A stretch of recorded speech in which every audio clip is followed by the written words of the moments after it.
selamat malam pemirsa Indonesia Business Forum kembali menjumpai Anda bersama saya Agita Mahlika. Pemirsa Indonesia Business Forum malam ini membahas topik yang spesial sesuai dengan peran Indonesia yang juga spesial, yaitu menjadi Ketua ASEAN 2023. Ini terjadi tentunya di tengah gejolak ekonomi global yang sedang terjadi, perang Rusia-Ukraina yang juga terjadi, dan kita juga pada malam hari ini akan melihat atau membahas bagaimana kemudian dampak bagi perekonomian nasional, kemudian juga ekonomi regional dan juga global.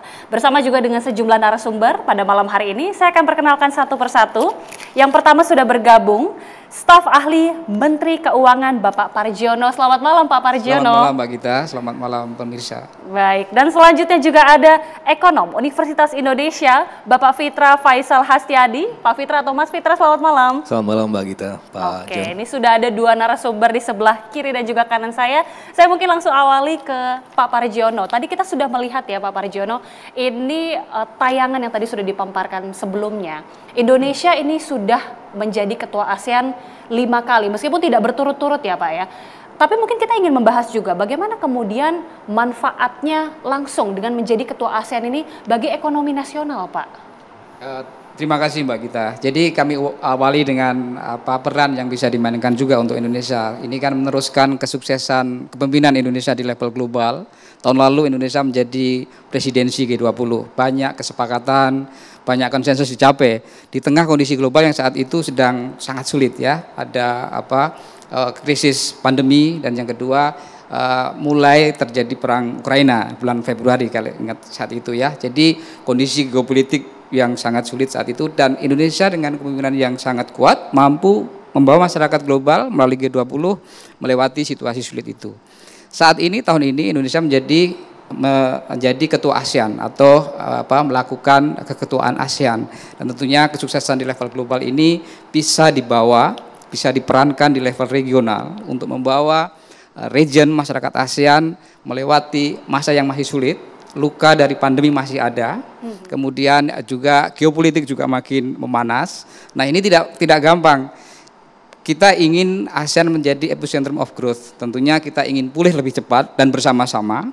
Dan yang kedua, memperkuat ketahanan ekonomi di ASEAN untuk menghadapi situasi ke depan dan tentunya menjadi epicentrum of growth. Tadi pertumbuhan ASEAN tahun lalu itu 5,6. Itu jauh di atas pertumbuhan global yang 3,5%. Nah, manfaat di domestik tentu sangat banyak ya, tapi saya akan fokus bahwa KTT ASEAN ini ada 3 pilar, politik keamanan, kemudian pilar ekonomi, dan juga sosial budaya. Kami di Kementerian Keuangan ini kan bersama dengan kami Kementerian Keuangan bersama Bank Indonesia dan juga Otoritas Jasa Keuangan berada di pilar ekonomi yang mengerjakan pilar keuangan. Dan tentunya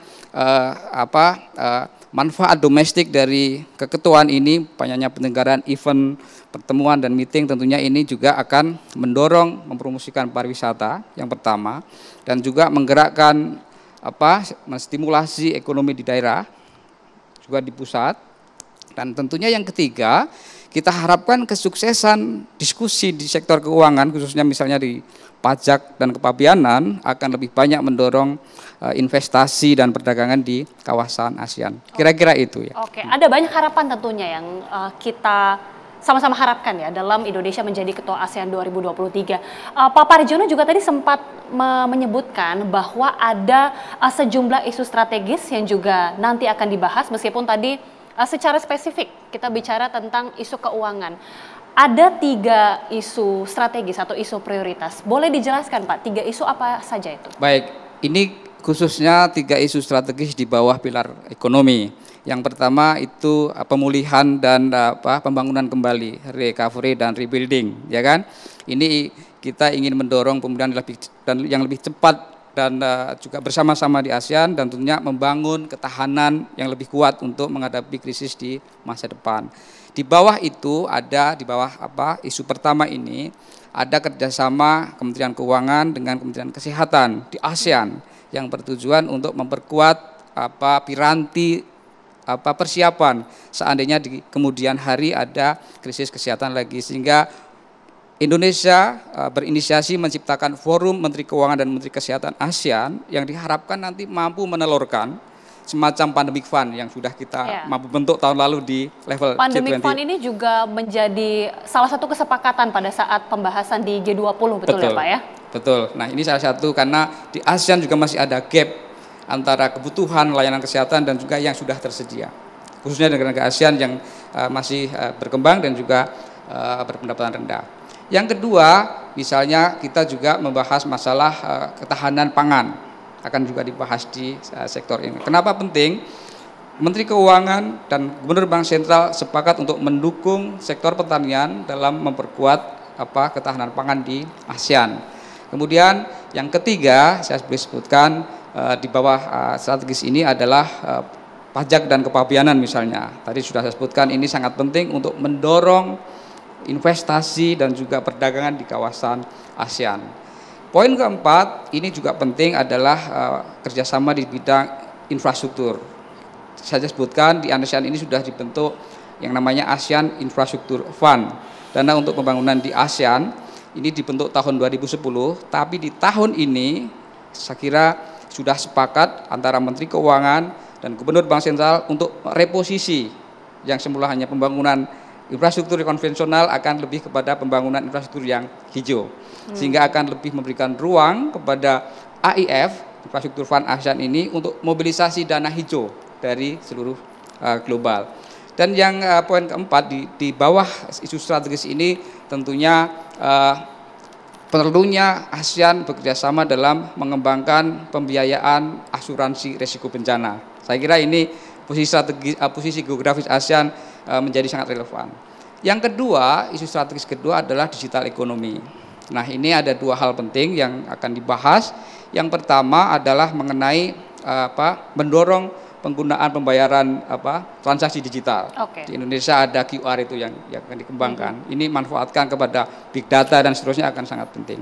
Tapi yang kedua ini juga tidak kalah pentingnya adalah kerjasama dalam inklusi dan literasi keuangan digital khususnya bagi UMKM. Ini akan mempermudah akses UMKM terhadap fasilitas dan sistem keuangan. Yang ketiga adalah isu strategis di dalam ekonomi berkelanjutan. Dan khusus di sektor keuangan kita membahas bagaimana ASEAN forum ini mobilisasi pembiayaan transisi. Karena sudah ada kesepakatan bahwa di ASEAN dan Asia tentunya pengurangan emisi karbon khususnya dari sektor energi, dan tentunya ini akan mengurangi secara bertahap menuju sumber-sumber energi yang lebih pada renewable. Kira-kira demikian. Oke, sudah dibahas secara lengkap ini. Mas Fitra, saya boleh minta tanggapannya. Ini ada beberapa isu yang tadi sudah dijabarkan secara detail oleh Pak Parjono, digital ekonomi atau ekonomi digital, kemudian juga terkait dengan ekonomi hijau. Dari isu-isu yang memang sebenarnya sudah cukup sering berseliweran ya di dalam pertemuan-pertemuan internasional ini, bagaimana kemudian kita melihat dampaknya bagi Indonesia untuk jangka pendek maupun jangka panjang, Mas? Ya, pulih, inklusi, dan berlanjut. Nah, itu 3 isu strategis yang seharusnya bisa dimanfaatkan dengan baik oleh Indonesia, apalagi kita sudah memegang keketuaan di sini. Sebenarnya tanpa memegang porsi keketuaan sekalipun, Indonesia sudah menjadi de facto leader di ASEAN. Nah, sekarang ini adalah masa justifikasi bagaimana kita sebagai ketua memberikan sinyal-sinyal positif, tidak hanya secara di regional tetapi juga di aspek global. Nah, dalam konteks itu apa yang bisa kita manfaatkan? Sebenarnya tadi juga sempat disampaikan oleh Pak Parjono bahwa pandemi menghadirkan luka, scarring effect. Di sisi yang lain kita juga sekarang sedang mengalami resiko geopolitik. Tapi 2 isu ini, baik itu pandemi maupun resiko geopolitik yang sebenarnya membuat kita menderita pada saat periode-periode tersebut sampai sekarang. Tapi itu juga menghadirkan momentum. Momentum apa? Momentum yang pertama adalah ketika pandemi, China factor. Ini mereka terbatas dari sisi input produksi. Kenapa? Karena industri mereka suboptimal. Yang biasanya mereka bisa produksi itu bisa menghasilkan bahan baku industri yang biasanya sangat sustainable. Nah, sekarang mereka engage more dengan ASEAN. Mereka sangat-sangat terkait dengan input produksi dari ASEAN sehingga kita bisa mengekspor lebih banyak, kemudian investasi dari China juga datang ke sini. Yang kedua adalah apa yang terjadi dengan Amerika Serikat, Jepang dan juga Eropa yang mereka melakukan relokasi selama pandemi dari China ke tempat-tempat alternatif. Ketika ada resiko geopolitik yang terjadi juga friendshoring. Ya, jadi Amerika Serikat dan Eropa menjauh dari Rusia dan juga dari teman-teman yang mereka anggap satu ideologi dengan Rusia. Tapi di sisi yang lain, ASEAN dengan ASEAN Way-nya berada di tengah-tengah dan mampu menangkap peluang itu. Kita bisa mendapatkan peluang dari China, selain China Factor tadi, tapi China juga tidak punya pilihan lain selain dengan ASEAN. Begitu juga dengan Amerika Serikat, Eropa dan sekutunya yang juga masuk ke ASEAN. Nah, momentum itu yang segera kita tangkap dan Luka menghadirkan momentum. Begitu. Oke, Luka menghadirkan momentum. Nanti kita juga akan bahas bagaimana kemudian nantinya di dalam pertemuan-pertemuan ini ada manfaat ataupun kebijakan-kebijakan di ASEAN yang juga bisa berdampak langsung di Indonesia. Namun usai jeda pemirsa, kami kembali sesaat lagi.